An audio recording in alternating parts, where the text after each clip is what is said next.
Welcome to the Frank Lloyd Wright Building Conservancy's 2020 Wright Spirit Award ceremony. Introduced in 1991, the Wright Spirit Award recognizes extraordinary individuals and organizations that have preserved the legacy of Frank Lloyd Wright through their tireless dedication and persistent efforts. It is the highest accolade bestowed by the Frank Lloyd Wright Building Conservancy, whose mission is to facilitate the preservation and stewardship of the remaining built works designed by Frank Lloyd Wright through advocacy, education, and technical services. The award in the private category honors owners of Wright-designed houses who have rescued a building or have demonstrated outstanding stewardship in its conservation. David and Joyce McCardle are recognized for the restoration of Wright's Frederick House in Barrington, Illinois. Dave and Joyce McCardle began their shared experience of Wright's work on their first dates, walking around Oak Park in Chicago. In 1988, they acted on their passion for Wright by purchasing and restoring the 1901 Henderson House in Elmhurst, Illinois. While living in the Henderson House, the McCardles participated in the founding of the Conservancy as the lawyers who formally incorporated the organization as a non-profit corporation. In 2016, they took on their most recent project, the restoration of the Frederick House. The house was designed for Louis and Margaret Frederick in 1955, and the McCardles are only its third owners. Sited on 10 acres near the highest point in Barrington, Wright characteristically located the house to be slightly below that high point. The house contains a central living, dining, kitchen mass, with bedrooms and playroom wings emanating from the entry hall.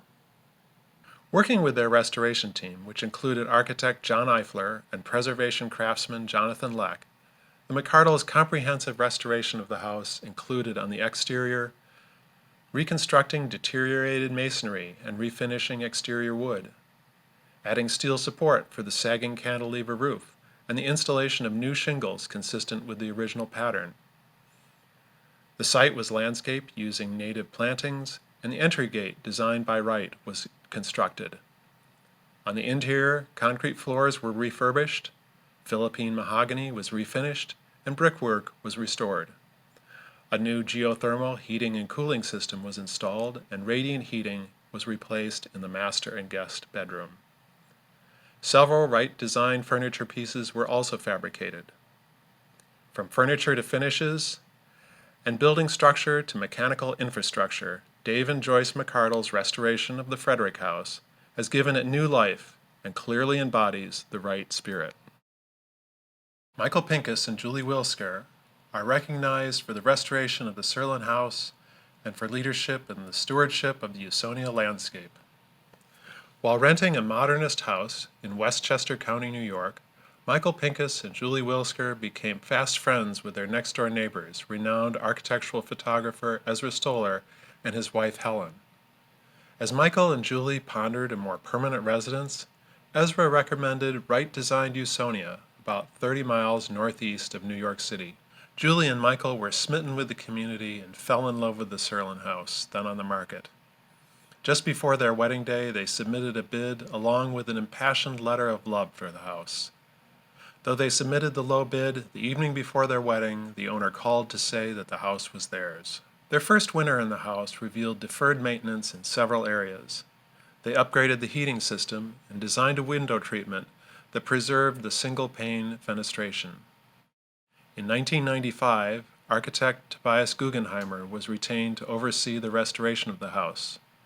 Steel and wood reinforced overhang areas, tapered insulation, and other components were configured to work in conjunction with in-ground drainage for water management.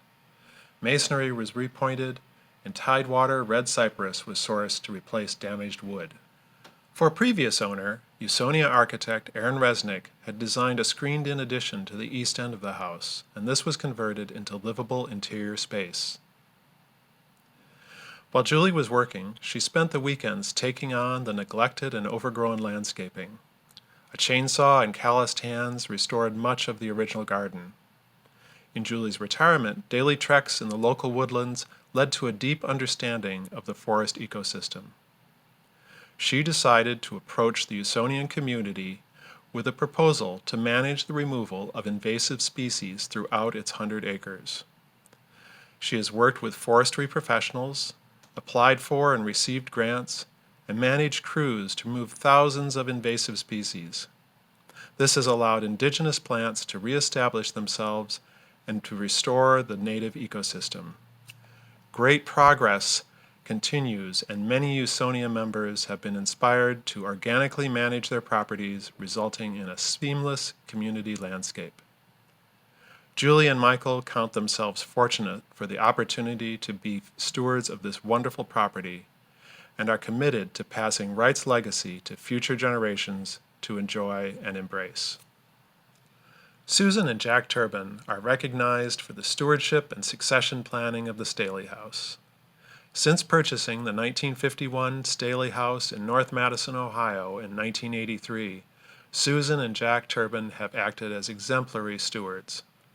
Along with meticulous care of the house, which they bought directly from the Staleys, they have strengthened its connection to its site, protected the property with a preservation easement, and further ensured the house's future through its donation to a responsible steward. The Staley House sits on 4 acres fronting Lake Erie. In 2013, the Turbens purchased an approximately 2-acre section of property between the lake and the house, demolishing a structure that had been built in the Staley viewshed. In doing this, they restored an important visual link between the house and the lake, a connection that is experienced throughout the one-room-deep house.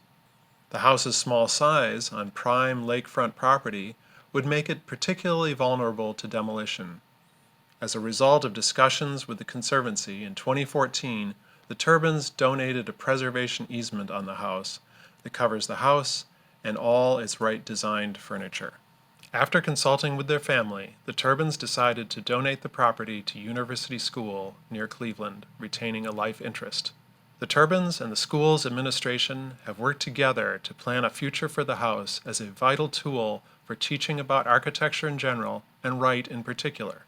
As the Conservancy focuses on thoughtful succession planning as a key tool for preserving Wright's legacy, the Turbens' stewardship serves as an ideal model.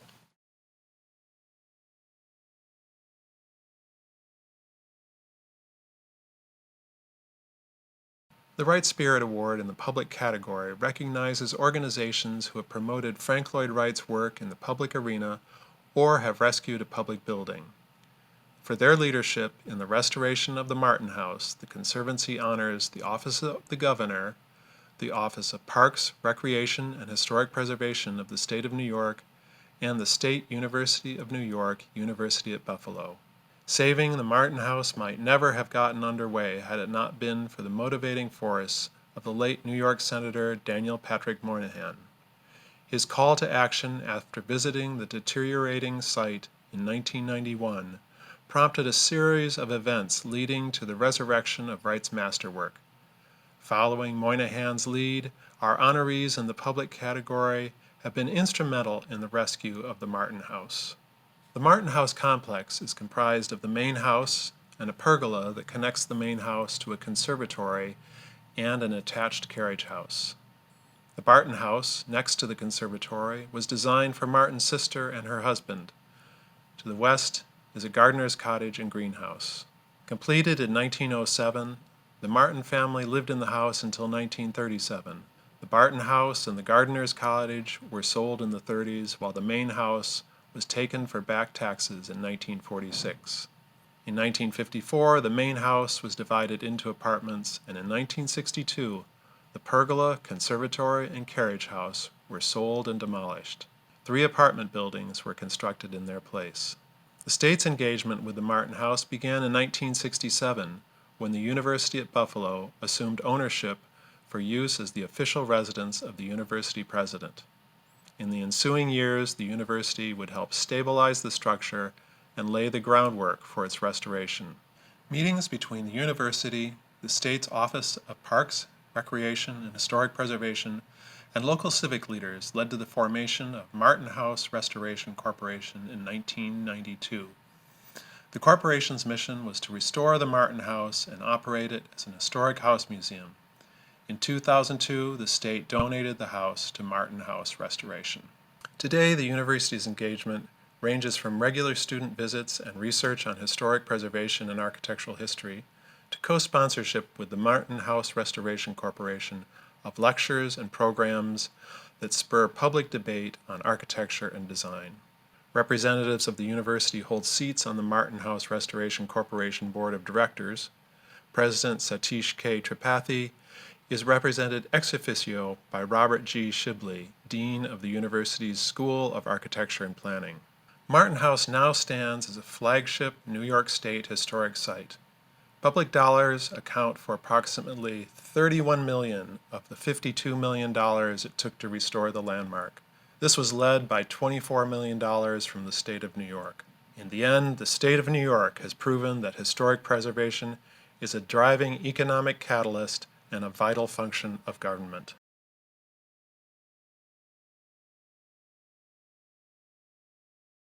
The Wright Spirit Award in the professional category honors those who, through architectural, scholarly, or other endeavors, have increased the appreciation of the work of Frank Lloyd Wright. In 1992, Buffalo-based HHL Architects was selected to restore the roof of Martin House. When that work was completed in 1997, the firm was formally engaged to commence a multi-phased, multi-million-dollar restoration and reconstruction effort to bring the entire campus back to its historic 1907 condition. HHL Architects continues to function as the restoration architect for the Martin House, overseeing maintenance, repairs, and improvements to the complex. HHL Architects' comprehensive research included not only studying original drawings by Wright, but also correspondence between Wright, Martin, and contractor O.S. Lang. This correspondence proved critical in the repair, restoration, and recreation of the original building elements. The restoration of Martin House itself required 5 phases to complete. The roof restoration was Phase 1, immediately followed by Phase 2, the foundation restoration. Phase 3, acquisition and demolition of the non-historic apartments, followed by the reconstruction of the pergola, conservatory, and carriage house.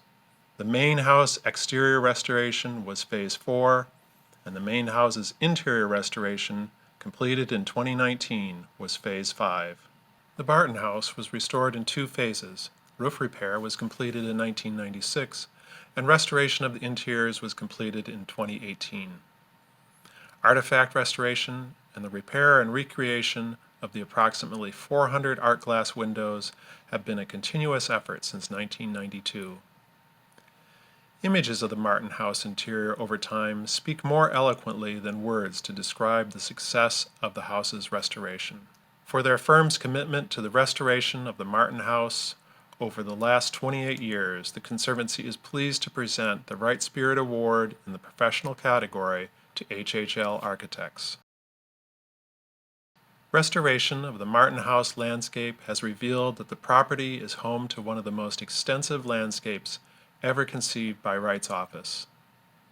Bayer Landscape Architects oversaw the 6-year rehabilitation of this historic landscape, which was completed in 2019. Landscape rehabilitation began with extensive research brought together in a cultural landscape report. The report provided recommendations for rehabilitating the historic landscape, a landscape that had deteriorated to the point of virtual non-existence at the start of the project. That project's goal was to restore the visual and spatial character of the original landscape. Among the landscape's special features was the floricycle, a semicircular design composed of plantings arranged to create a pattern of bloom from March through November. Other components of the restoration included disease-resistant American elms, a drainage system to accommodate garden group tours, and iron trellises along the pergola to support offspring of the original wisteria vines. Bayer Landscape Architecture administered the nearly 2-year construction and planting process and continues to monitor the landscape. The nearly 6-year rehabilitation has resulted in a property that now, for the first time in over 8 decades, captures Wright's vision, a vision where the buildings and the landscape are fully integrated. The Conservancy honors Bayer Landscape Architecture for their direction of the restoration of the Martin House landscape, which has returned this component of the complex's plan to its rightful position as an integral element of the property's design.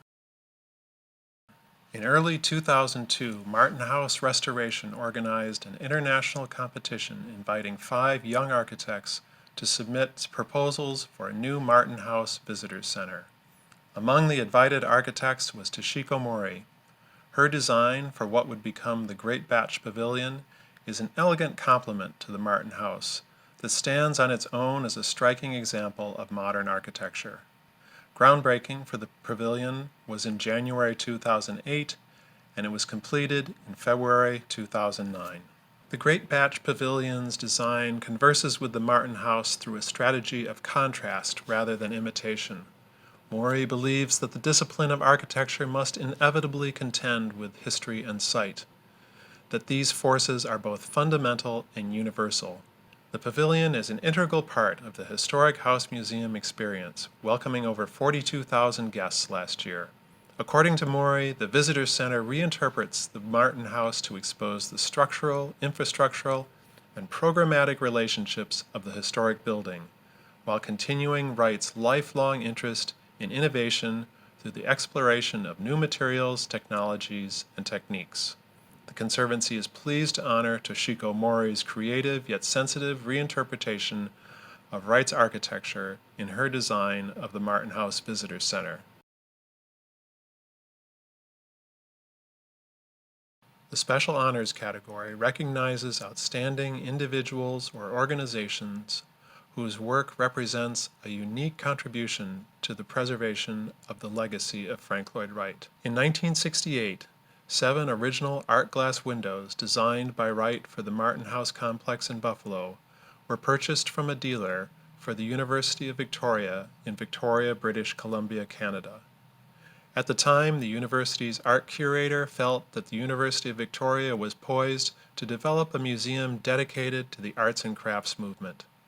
This acquisition was seen as a fabulous addition to the university's collection. In 2016, as the Martin House was completing its restoration, representatives from the site contacted the University of Victoria to request the return of the original windows. They appealed to the university to consider that through repatriation, the Martin House could serve as a vital context for the windows. The university considered how the windows exemplified Wright's unifying principles, which integrated design elements into a harmonious scheme. For the university, the decision was clear. The return of the windows was the best way to serve the ongoing scholarly study of this architect. In July 2017, prior to the returning of the windows, the Legacy Galleries at the University of Victoria held an exhibition that celebrated this significant gift from one cultural institution to another in service of a deeper understanding of the work of Frank Lloyd Wright. Through these actions, the University of Victoria has sent a strong message about the importance of experiencing Wright's decorative work in its original environment, and has acted as a model steward by generously repatriating these windows to the setting for which they were designed. An architect in Madrid, Spain, David Romero, discovered a passion for Wright in architecture school, along with a passion for computer-generated representation. He has combined his passions to produce remarkable virtual representations of over a dozen Wright buildings, several created in collaboration with Chad Solon. What makes this work particularly noteworthy is that these buildings would be impossible to experience otherwise. These are structures that have either been lost to fire or the wrecking ball, or remain unexecuted. Romero's 3D models create images that are remarkable in their detail, authenticity, and lifelike quality, as can be seen in his work on the Lost Larkin building with its photorealistic detail, the unexecuted Trinity Chapel, which many know only through a single rendering, is brought to life so that viewers can appreciate the chapel with its soaring, light-filled space. As Romero put it, "When I see these models finished, with the level of realism that technology allows us, I am always surprised by Wright's overflowing imagination. Although these designs were a visionary fruit of their time, I believe that his modernity and imagination have not yet been surpassed." The Frank Lloyd Wright Building Conservancy congratulates all of this year's honorees. Their hard work and dedication to protecting and enhancing Wright's legacy sets a worthy example for our entire community, and we hope you will join us in celebrating their achievements. To learn more about the Conservancy and our work, go to savewright.org or follow us on social media.